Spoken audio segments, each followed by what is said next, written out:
खड़ा हूं और आपसे बात कर रहा हूं, वो भी हमारे लिए हिंदुस्तान का बहुत महत्वपूर्ण हिस्सा है। हमारा एकमात्र वर्मा जी का मंदिर है जहां देश और प्रदेश के सभी लोग आते हैं, विदेश से भी लोग आते हैं। वर्तमान में बेलगाम में जो घटना हुई, कश्मीर वादियों का स्वर्ग कहे जाने वाला वो हमारा क्षेत्र है। वो केवल किसी हमारे नेता दर्शनार्थियों पर, सैलानियों पर हमला नहीं, वो मानवता को शर्मसार करने वाला हमला है और वो पाकिस्तान द्वारा पोषित हमला है और पूरी प्लानिंग के साथ हमारे निहत्थे सैलानियों पर हमला करना हमारे देश की अस्मिता, मानवता और देश के गौरव को चैलेंज करने वाला है। मेरा ये मानना है कि निहत्तों पर हमला करना किसी भी धर्म में, किसी में मजहब में नहीं बताता और इसको भारत सरकार ने बहुत ही गंभीरता से लिया है और यशस्वी प्रधानमंत्री जी का इस वक्तव्य को आप बहुत गंभीरता से लें कि उनको ऐसी सजा मिलेगी कि जिसकी उन्होंने कल्पना भी नहीं की है।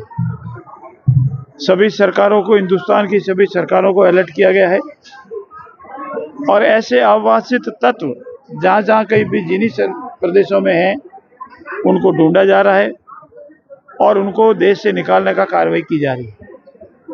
भारत सरकार ने सख्त कदम उठाते हुए उनको संदेश दिया है और जो पानी उनको मिल रहा था उसी पे पाकिस्तान टिका हुआ है, चाहे पेयजल के हिसाब से हो, चाहे कृषि के हिसाब से हो। और अगर वो पानी बंद हो जाता है तो पाकिस्तान के जीना ही मुश्किल हो जाएगा। वर्तमान में युद्ध, लड़ाई और तोपों उससे कम होता है, आर्थिक युद्ध होता है पहले। और जिस तरह से हिंदुस्तान ने पाकिस्तान की घेराबंदी की है और ये अगर इसी तरह से थोड़े दिन रहा तो पाकिस्तान में न पेट्रोल बचेगा, न डीजल बचेगा, न पीने का पानी बचेगा। ऐसी स्थिति में मेरा ये मानना है कि संसार के सभी देशों ने इसकी निंदा की है और हिंदुस्तान की आम आवाम भी ऐसे सब मुद्दे पर एक मत है। सभी राजनीतिक दलों ने भी भारत सरकार से निवेदन किया और कहा हम आपके साथ खड़े हैं, उनको सबक सिखाना चाहिए। और मेरा ये मानना कि जहां आज मैं खड़ा हूं और आपसे बात कर रहा हूं, वो भी हमारे लिए हिंदुस्तान का बहुत महत्वपूर्ण हिस्सा है। हमारा एकमात्र वर्मा जी का मंदिर है जहां देश और प्रदेश के सभी लोग आते हैं, विदेश से भी लोग आते हैं और यहाँ भी राजस्थान सरकार ने विशेष सतर्कता बरतने का निर्देश अधिकारियों को दिया है। हमारा भी मानना है कि आपको कहीं भी अवांछित गतिविधि लगे, आप हमारे जिला प्रशासन, हमारे पुलिस अधिकारियों को इस संबंध में सूचित करें, वो तुरंत आपसे कार्रवाई करेंगी।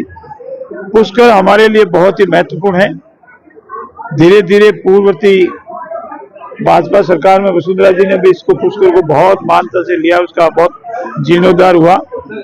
हम ये मानते हैं कि विश्व प्रदेश तीर्थ स्थल है, यहाँ देश के अलावा विदेश से भी बहुत लोग आते हैं। इसका जो जीर्णोद्धार हो, उसका मान बढ़े और इसकी जो भी महत्व योजना है उसको हम पूर्ण करने का पूरा प्रयास करेंगे। हमारे यहाँ के आपके क्षेत्रीय विधायक और हमारे मंत्री जी आदरणीय रावत साहब आपके इसके 7 दिन लगे हुए हैं। मैं पुनः आज हलीम हाउस का बहुत बड़ा दिन है और यहाँ के तो शास्त्रार्थ भी आप जानने वाले हैं। अनेक वर्षों के उपरांत आज की हलीम हाउस आई और 37 साल बाद में बस ऐसा ही दिन आएगा। इसीलिए आज दर्शन करके मैं अपना आप को भाग्य मानता हूँ। परम पिता से प्रार्थना करता हूँ कि हमारा प्रदेश और हमारा देश विकसित और समृद्ध बने और सबके घर में खुशहाली हो और अमन शांति पुनः कायम हो। धन्यवाद। देखिए, जिनको आइडेंटिफाइड किया गया है उनको निकालने की कार्रवाई हो रही है और जो लॉन्ग वीजा लेकर के आए, इसलिए 30,000 में आप उसकी गणना करने पर देखें, जो लॉन्ग वीजा लेके आए जिसमें विशेष रूप से मेरे क्षेत्र जोधपुर के आसपास जो लॉन्ग वीजा लेके आए हैं, जो हिंदू विस्थापित है, जो वहां से प्रताड़ित होकर आए हैं, उनका विस्थापन नहीं होगा। लेकिन जो वीजा जिनके पास शॉर्ट टर्म का है और किसी कैटेगरी का है, एजुकेशन का है, तीर्थ का है, उन सबको आइडेंटिफाई करके वापस निकालने की प्रक्रिया शुरू हो रही है। हर शहर में हमारे जो जिला प्रशासन है, हमारे पुलिस के अधिकारी है, वो इस संबंध में कार्रवाई कर रहे हैं और जो अवांछित है, नियमों के अंदर यहाँ नहीं रह सकते, भारत सरकार की गाइडलाइंस के अनुसार उन सबको निकाल करके डिपोर्ट किया जाएगा। मैं प्रदेश से, हमारे देश की जनता से अपील करता हूं कि हम सब मिलकर के अमन शांति को कायम रखें, भाईचारा बढ़ावें। सभी धर्म, सभी वर्ग के लोग हमारे हैं, लेकिन ऐसे जो अवांछित तत्व हैं जिन्होंने जानबूझकर, क्योंकि हमारा कश्मीर फल फूल रहा है, पिछले साल से इस बार 6 लाख दर्शनार्थी, शरणार्थी और टूरिस्ट ज्यादा हैं।